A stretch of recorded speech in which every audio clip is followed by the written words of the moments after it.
v jubilejnom 450. roku smrti svätej Angely Meriči, sestry Uršulinky, 15. augusta v roku 1990 zakladajú cirkevnú školu. Bola jedna z prvých 4 na Slovensku po nežnej revolúcii. A práve je to naša základná škola svätej Uršule, ktorá sídli v Starom Meste v Bratislave. Ale tu je ešte možno špecifické tým, že máme alternatívne možnosti. To znamená, že vyučujeme 2 hodiny náboženskej výchovy, pripravujeme k sviatosti svätého príjmania, sviatosti birmovania. Deti majú častokrát duchovné obnovy, najmä pred veľkými sviatkami, ako sú Vianoce, Veľká noc. A pripravujeme tiež akadémie. Akadémie sú v podstate tiež kvôli výročiam, alebo napríklad k Dňu Matiek, na Vianoce, čiže pri takýchto rôznych príležitostiach. V týchto dňoch oslavujeme 200 výročie svätoročenia svätej Angely. Pri tejto príležitosti pripravujeme slávnostnú akadémiu, ktorá pobeží v najbližších dňoch.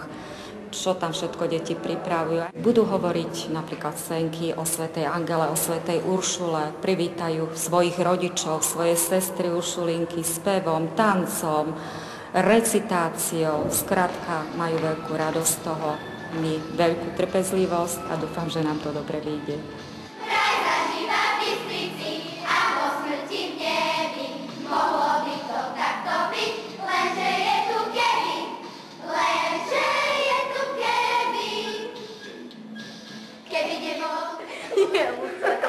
Áno, niečo, to bude dobré. Odvtedy nosila hnedý habit s bielým závojom.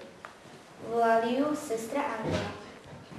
Keď mala 18 rokov, požiadala svojho farára Františkána o vstup do 3. františkánskeho rádu. Otče, chcela by som vstúpiť do 3. rádu svätého Františka a žiť podľa ich spôsobu života. Často sa zúčastňovať svätej omše a často pristupovať k svätému príjmaniu. Pomáhať chorým a tým, ktorí potrebujú moju pomoc. Nech ti Boh pomáha a nech z teba urobí nástroj svojho pokoja. Kedy? Dnes pôjdeme navštíviť chudobnú Katarínu. Odnesieme jej a jej deťom chleba na obživu. Drahé sestry, nech je našou ochránkyňou svätá Uršula. Keď sa zasvetíme Bohu, často budeme potrebovať takú silu, akú mala ona.